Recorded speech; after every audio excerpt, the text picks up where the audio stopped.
Hello दोस्तों, मैं हूं राहुल और आप सभी का स्वागत है अपनी पाठशाला यूट्यूब चैनल पर, जहां पर हम पढ़ने वाले हैं रीजनिंग के बारे में कुछ टॉपिक। आज हम पढ़ने वाले हैं कैलेंडर। आज हम पढ़ेंगे कैलेंडर। भाई कैलेंडर होता क्या है? कैलेंडर में हम डेली इस्तेमाल करते हैं, रोज तारीख देखने के लिए इस्तेमाल करते हैं, वार देखने के लिए इस्तेमाल करते हैं, वो कैलेंडर है। अब कैलेंडर के अंदर जब हम पढ़ते हैं तो हमारे इसमें वर्ष जो होते हैं वो दो टाइप के वर्ष होते हैं। उन दोनों टाइप के वर्ष को हम देखते हैं तो इसको दो भागों में विभाजित करते हैं। पहला तो वो अपने साधारण वर्ष, पहला वो अपने साधारण वर्ष, जबकि दूसरा वो अपने लीप वर्ष। इन दोनों बारे में आपको जानकारी होगी। अब इन दोनों बारे में हम लिखते हैं।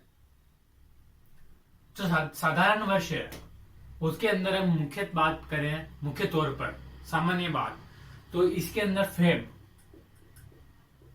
फरवरी में होते हैं 28 दिन। जबकि इसकी बात करें तो इसमें फरवरी में होते हैं 29 दिन। ठीक है, मेन अंतर तो ये है। अब आगे चलना है तो इनमें साल के अंदर दिनों की संख्या होती है 365 दिन। कितनी? 365 दिन। जबकि इसमें हम बात करें तो इसमें साल के अंदर दिनों की संख्या होती है 366 दिन। ठीक है भाई।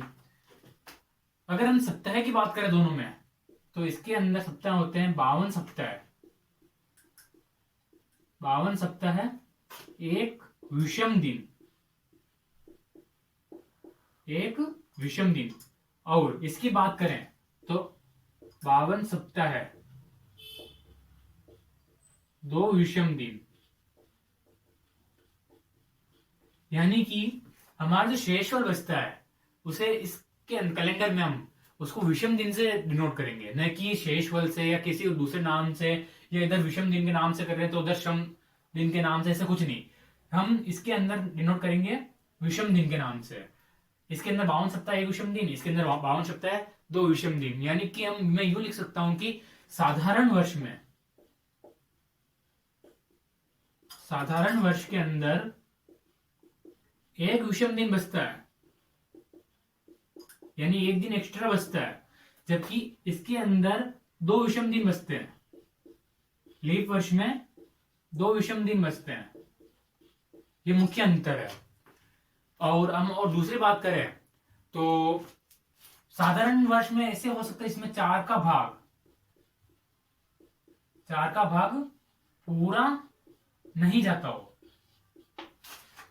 जबकि इसकी बात करें तो इसमें चार का भाग जाता है। तो ये हो गया साधारण वर्ष और लीप वर्ष में अंतर। हमें कैलेंडर पढ़ रहे हैं तो हमें इस चीज की जानकारी होनी चाहिए कि भाई साधारण वर्ष के अंदर फरवरी में 28 दिन होते हैं, जबकि लीप वर्ष के अंदर फरवरी में 29 दिन होते हैं।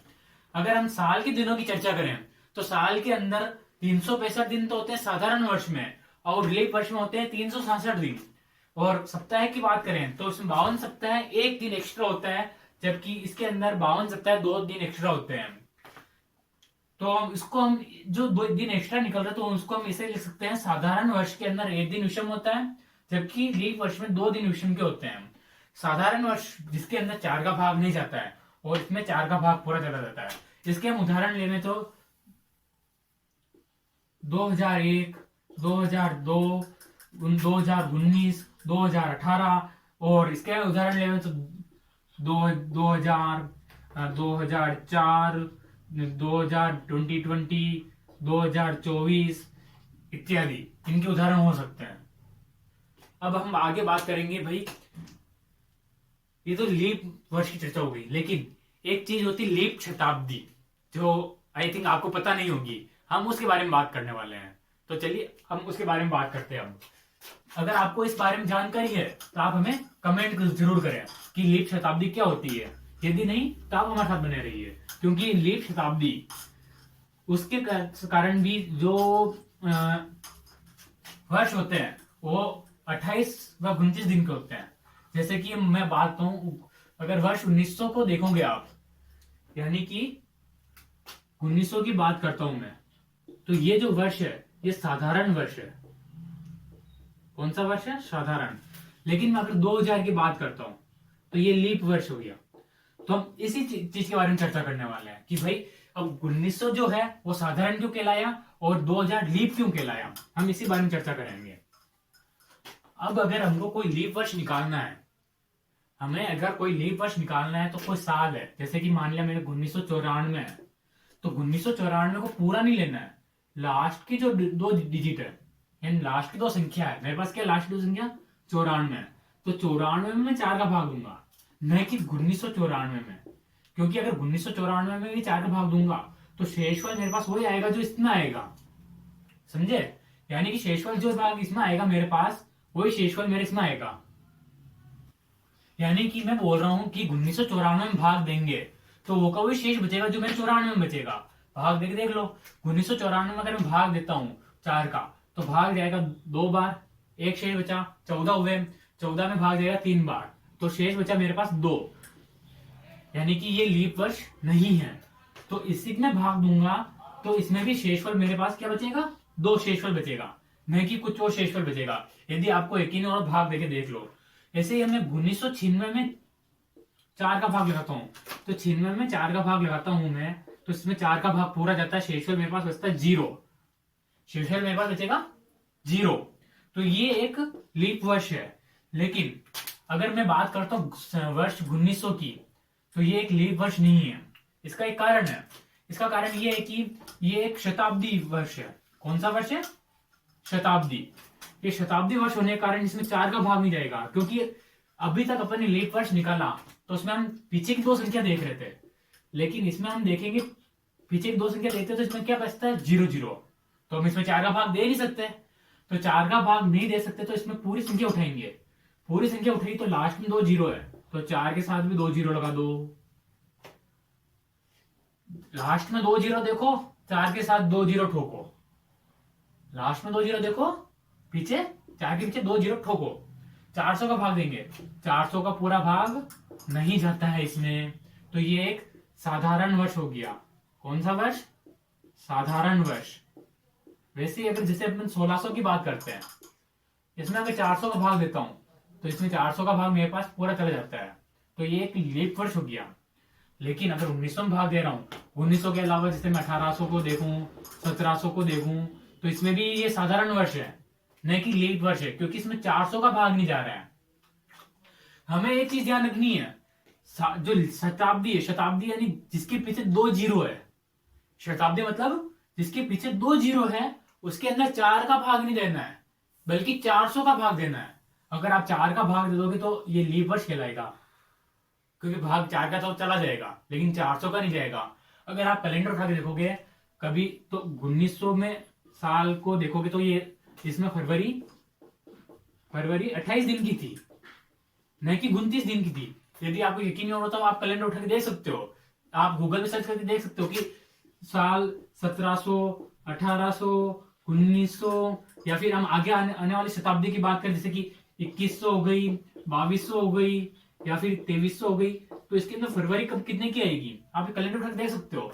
इसके अंदर फरवरी आएगी 28 दिन की, न कि 29 दिन की, क्योंकि इनमें 400 का भाग नहीं जाता है, क्योंकि ये शताब्दी है, इसलिए हमें यहाँ पे 400 का भाग देना है, न कि 4 का भाग देना है।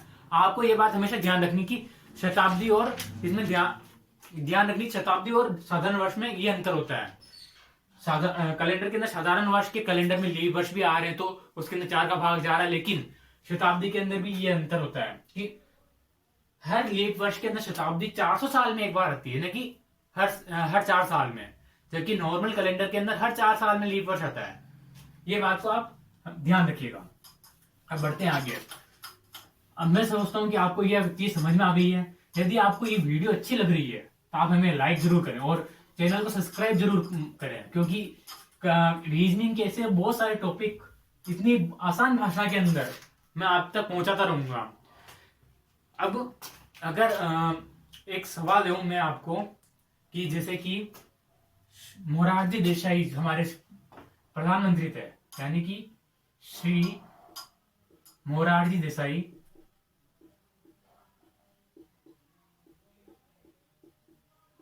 का जन्म, आपको पता है कि उनका जन्म 29 फरवरी को हुआ था। उनका जन्म 29 फरवरी को हुआ था और हुआ था 1896 को, जो कि लीप वर्ष था। तो अपना पहला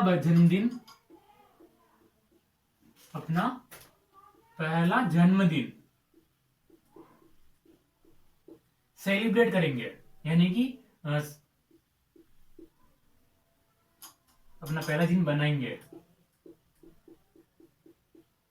वर्ष तो हर साल ही रहे, लेकिन सेलिब्रेट कौन से दिन कितने साल में करेंगे ये अपन को पता करना है। अब इसके ऑप्शन जैसे कि मैं देता हूं कि ऑप्शन है 4 साल, अगला दिया मैंने 8 साल, अगला दिया मैंने जैसे कि 12 साल, अगला दिया मैंने 9। तो इसका आंसर क्या होगा आप हमें मुझे कमेंट करके जरूर बताना। वैसे इसका आंसर होगा 8 साल। इसके पीछे कारण ये है क्योंकि ये जो वर्ष है ये हमारे लीप वर्ष है 1896, लेकिन इसके 4 साल बाद वर्ष आएगा 1900, यानी कि ये एक हमारे पास शताब्दी आ गई। अब इस शताब्दी के अंदर हम 400 का भाग देंगे।